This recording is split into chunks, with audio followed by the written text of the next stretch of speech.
Psychiatrist की बनने की पढ़ाई अलग होती है, साइकोलॉजिस्ट बनने की पढ़ाई अलग होती है। देखिए, ये एक मिथ है कि साइकेट्री या फिर साइकेट्री किसी को भी मेंटल हेल्थ इशू होने पे जो दवाएं चालू की जाती है उनकी डिपेंडेंसी होती है।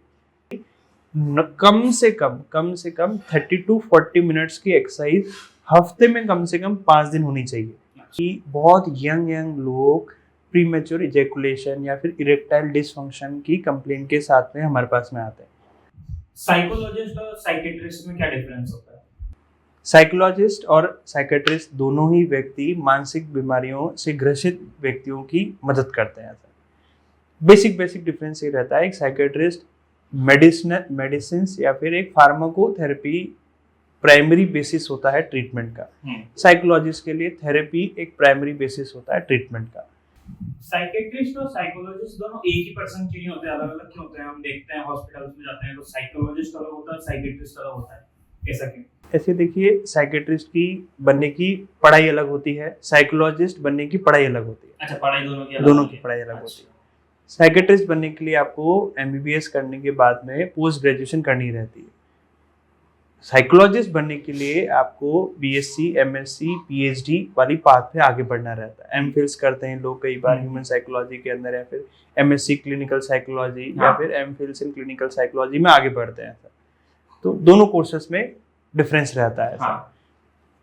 मोटा मोटा एक बहुत बेसिक जो जनरल पॉपुलेशन समझती है इस बात को कि एक साइकेट्रिस्ट दवाई लिख सकता है, क्लिनिकल साइकोलॉजी दवाई नहीं लिखता है। वो बाकी चीज़ों से आपकी मदद करता है।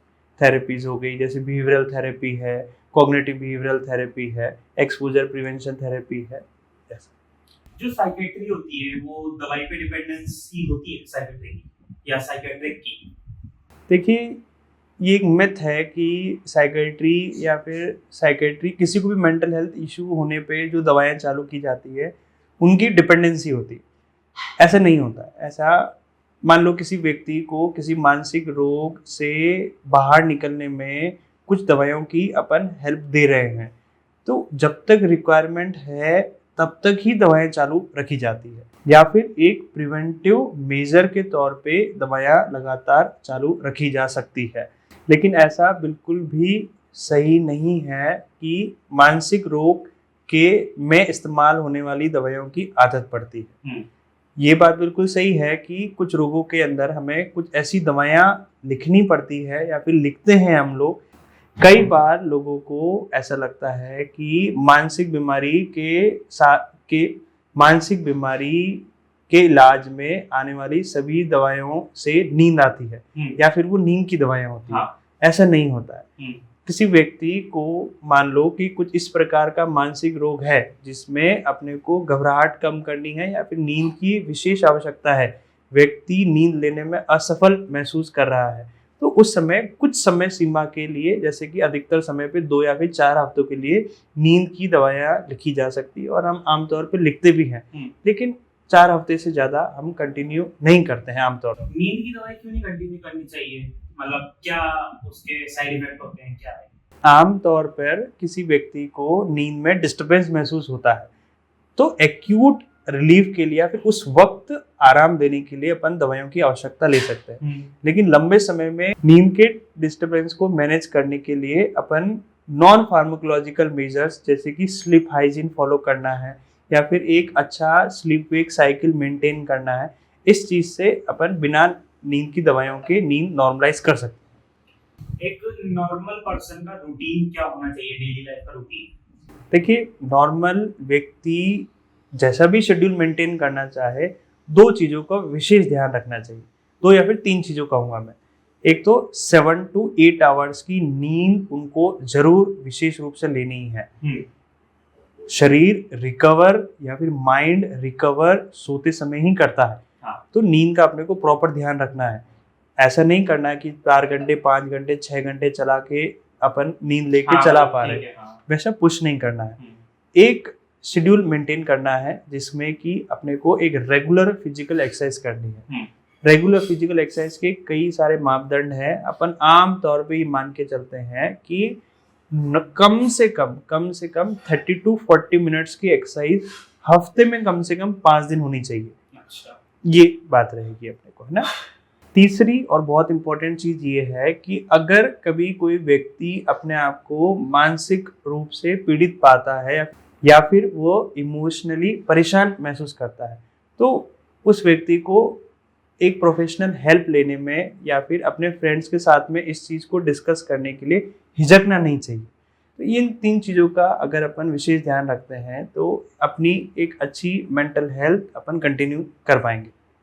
सेक्सुअल हेल्थ के बारे में आप कुछ बताना चाहेंगे? देखिए, जैसे फिजिकल हेल्थ है, इमोशनल हेल्थ है, वैसे सेक्सुअल हेल्थ भी एक बहुत इंपॉर्टेंट पार्ट है व्यक्ति का। टाइम के साथ में क्या है कि फिजिकल हेल्थ से डील करना चालू कर देते हैं तो इमोशनल हेल्थ और सेक्सुअल हेल्थ दोनों पीछे छूट जाती है। तो सेक्सुअल हेल्थ को भी अपने को पार्ट देना है।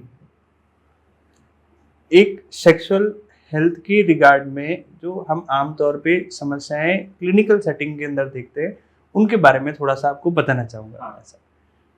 अब क्या हो रहा है कि हम ऐसा देखते हैं कि बहुत यंग लोग प्रीमेच्योर इजैकुलेशन या फिर इरेक्टाइल डिसफंक्शन की कंप्लेंट के साथ में हमारे पास में आते हैं।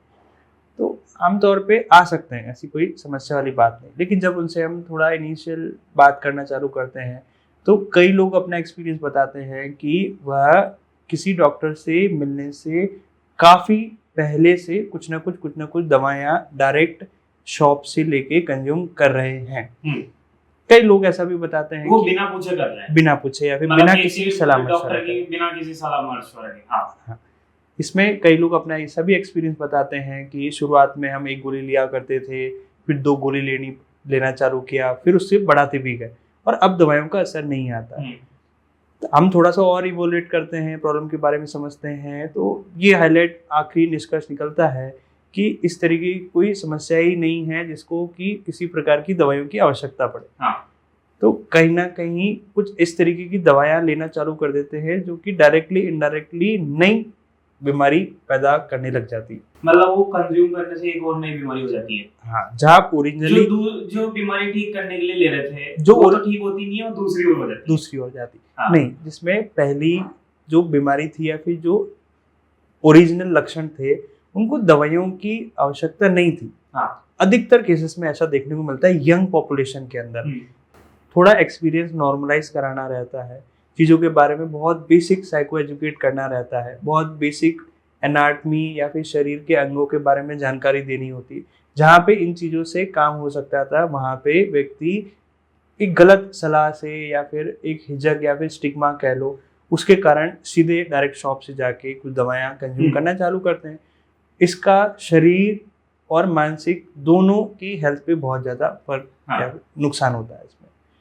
तो ये एक चीज़ विशेष अपने को ध्यान रखनी है कि कभी भी इच्छा से बिना कंसल्ट करे अपने को दुकान से किसी भी प्रकार की सेक्सुअल डिसऑर्डर की संबंध में कोई भी दवाई नहीं लेनी।